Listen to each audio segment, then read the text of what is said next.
அநேக மக்கள் தங்கள் பிரச்சனைகளை கர்த்தர் மாற்றும்படியாக ஜெபித்துக் கொண்டிருக்கிறார்கள். ஒரு அற்புதம் நடந்தால் என் வாழ்க்கை மாறிவிடும், சந்தோஷம் வந்துவிடும் என்று நினைக்கிறார்கள். ஆனால் அற்புதங்களுக்கெல்லாம் மேலான அற்புதம் இயேசு ஏற்கனவே நமக்காக என்ன செய்து முடித்திருக்கிறார் என்பதை, அந்த அறிவுதான் என்னை விடுதலையாக்கிற்று. நான் அற்புதங்களை உறுதியாக நம்புகிறேன். ஆனால் நாம் இயேசுவுக்குள் நம்முடைய வாழ்வின் சந்தோஷத்தை பெறுவதற்கு ஒரு அற்புதம் நடந்தே ஆக வேண்டும் என்று காத்துக் கொண்டிருக்க வேண்டிய அவசியம் இல்லை. ஒவ்வொரு ஞாயிறும் இயேசு என்னை நேசிக்கிறார் என்ற பாடலை சிறுவயது முதல் பாடுவதுண்டு. அதை நம்புவதற்கே நமக்கு அதிக விசுவாசம் தேவை. ஏனென்றால் எனக்கு அநேக கேள்விகள் இருந்தன. கடவுள் என்னை நேசித்திருந்தால் என்னை ஏன் இப்படி பிறக்க வைக்க வேண்டும்? கடவுள் அற்புதங்களை செய்ய முடியும் என்றால் எனக்கு ஏன் கைகளையும் கால்களையும் கொடுத்து என் வேதனைகளை போக்கக்கூடாது? எனக்கு பதில் தெரியவில்லை. ஏனோ தேவன் என் ஜெபத்தை கேட்கவே இல்லை. எந்த ஜெபத்துக்கும் பதிலும் இல்லை. நான் கடவுள் என்ற ஒருவர் இல்லை என்று நினைக்க ஆரம்பித்தேன். 8 வயது முதல் 12 வயது வரைதான் என் வாழ்வின் கடினமான காலங்கள்.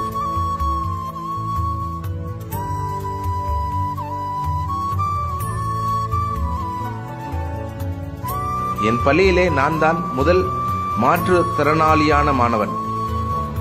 கைகளே இல்லாமல் கால்களும் இல்லாமல் ஒரு சக்கர நாற்காலியில் செல்வது எல்லாருடைய கவனத்தையும் ஈர்த்தது. ஆனால் அது எனக்கு வெறுப்பா இருந்தது.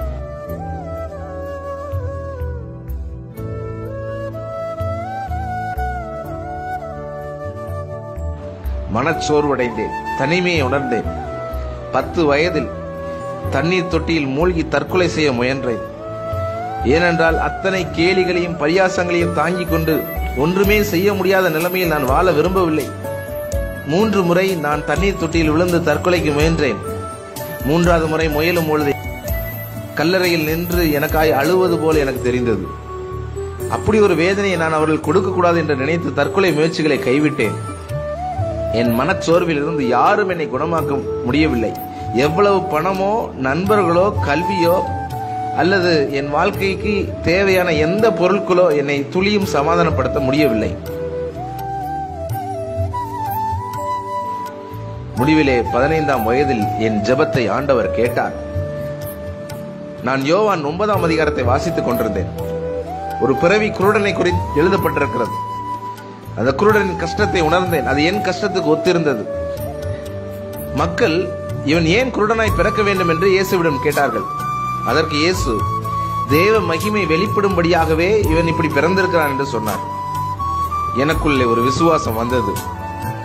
அந்த வசனத்தின் அறிவு எனக்குள்ளே விசுவாசத்தை பிறப்பித்தது. விசுவாசம் என்பது நீங்கள் உங்களுக்குள்ளே உருவாக்கி கொள்வதல்ல. நீங்கள் வாக்குத்தத்தங்களை கேட்கும் பொழுது உங்களுக்குள் உண்டாகும் அது தேவனுடைய ஈவு. அதுவே என் வாழ்க்கையை மாற்றிற்று. இயேசு என் மனதை குணமாக்கினார். இப்போது நான் அவர் கையில் ஒரு கருவியாய் இருந்து தேவனுடைய பலன் என் பலத்தை அற்புதமாய் நிரப்புகிறதை உணர்கிறேன், சாட்சி பகர்கிறேன். எனக்கு ஒரு அற்புதம் நடந்து கால்களும் கைகளும் உடையவனாய் நான் சாட்சி சொன்னாலும் இப்படி வல்லமையாய் நான் சாட்சி பகர முடியாது. கை கால்கள் இல்லாதிருந்தும் என் முகத்தில் புன்னகை குறையாமல் இருக்கிறதே, அதுவே மிகப்பெரிய சாட்சி. என்னை போல ஏதாகிலும் குறைவுள்ளவர்கள் இருந்தால் நன்றாய் கவனியுங்கள். கடவுள் என்னை நோக்கமில்லாமல் படைத்து விட்டார், என்னால் என்ன செய்ய முடியும் என்று மனம் உடைந்து போனீர்களோ, என் மூலமா இயேசு என்ன செய்திருக்கிறார் என்று கவனியுங்கள்.